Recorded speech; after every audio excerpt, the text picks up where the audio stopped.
been a long but very wonderful introduction and very kind words. Thank you, President Hodge, Board of Trustees, faculty, Miami University, for extending this invitation to me today for this very special occasion. I'm grateful for the opportunity.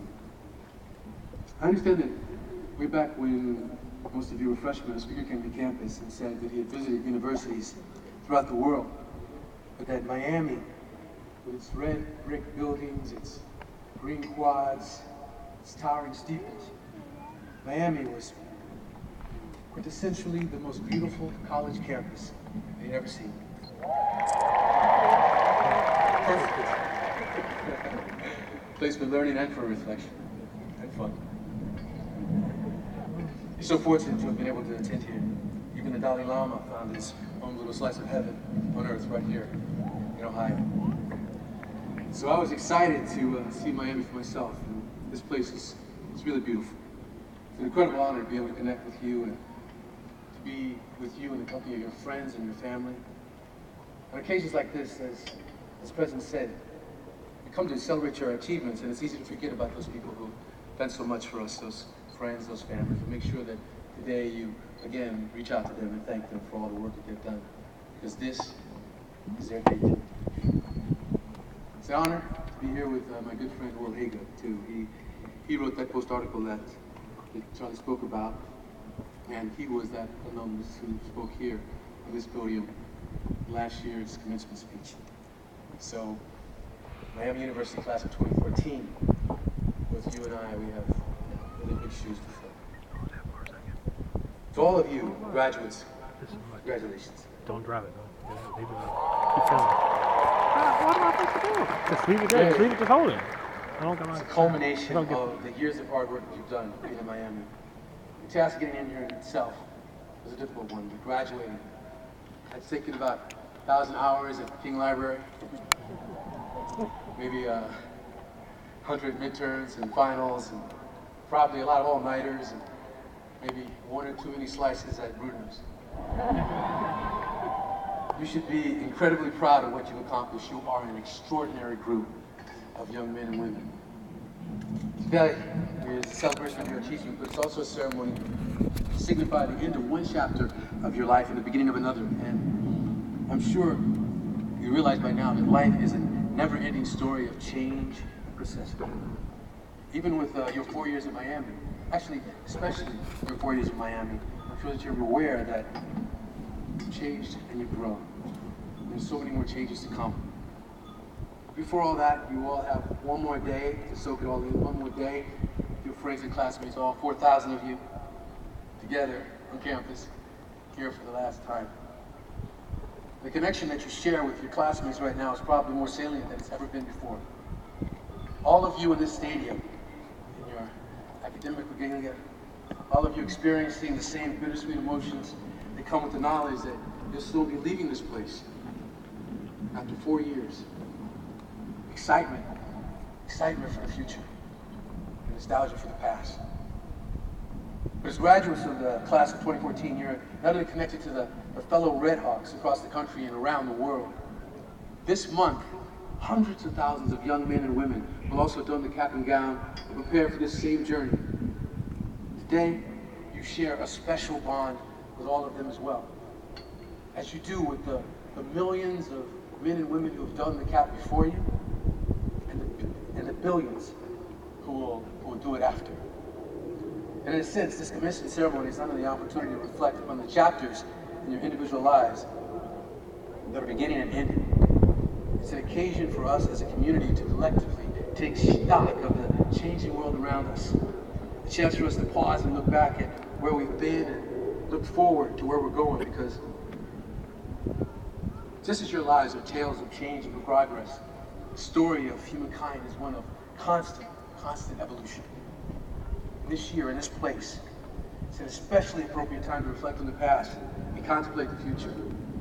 This year, Miami University is commemorating the 50th anniversary of the Freedom Summit. And 50 years ago, another group of young men and women were getting ready to leave Miami, go out into the world. Maybe some of them are still here today. So much about them was probably very similar to you. They attended a ceremony just like this one.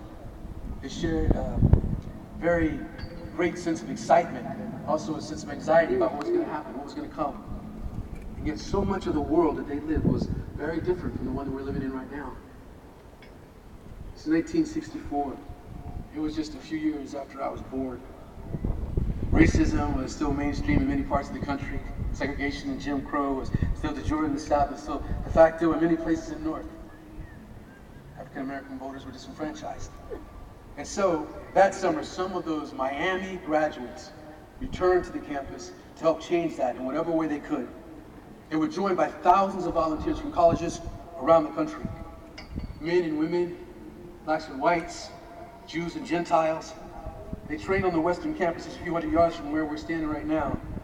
Their mission was to go down to Mississippi, where only 7% of the voting age African Americans were registered, and work with the local communities to help register and provide support for their disenfranchised citizens. That was the summer of '64, the same summer that Lyndon B. Johnson signed into law the Civil Rights Act. It was a year before he would sign the Voting Rights Act.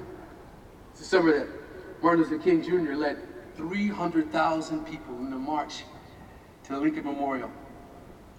1964 was 10 years after Earl Warren wrote that separate but equal is inherently unequal in his Brown versus Board of Education decision, a case that Thurgood Marshall argued before the court, in a case which today is the anniversary of. These are some of the key facts and figures of the civil rights movement. You're probably recounted them many times, you studied them in school, learned the names, memorized the dates. As well you should. They are essential parts of our history. These are the leaders and the milestones of a different chapter in the evolution of society. But there's something else, something equally essential that the names and the dates leave out. There's an old proverb that asks the question, what is truer than truth? Answer is a story. The story that lives inside the truth. When we remember our past only in terms of milestones, just the names and dates, we leave out the stories. And the stories are in many ways truer than the facts that I just recorded for you.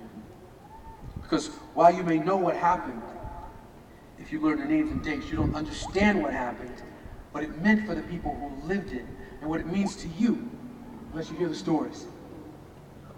So instead, I could recount to you the events of the Freedom Summer in a slightly different way.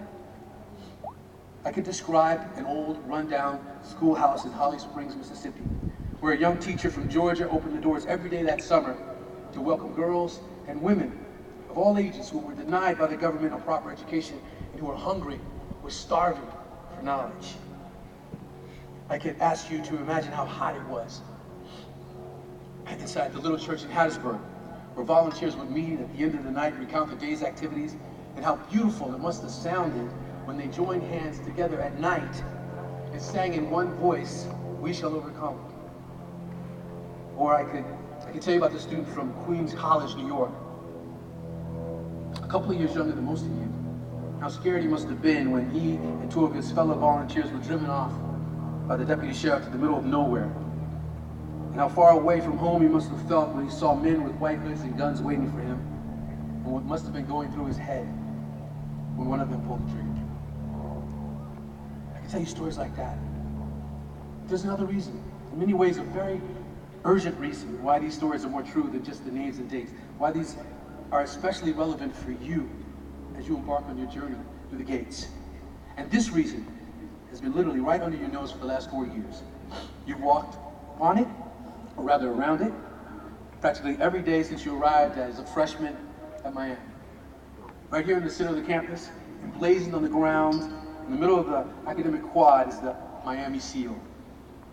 And in the center of that seal are the Latin words, prodesse quam conspici, to accomplish rather than be inconspicuous. When I look at the black and white photos taken during the civil rights movement, we tend to focus on the Martin Luther Kings. It's easy to ignore the hundreds of thousands of anonymous heroes who marched beside him and whose names are lost to history. It's even easier to forget that each one of these people had lives just like yours, filled with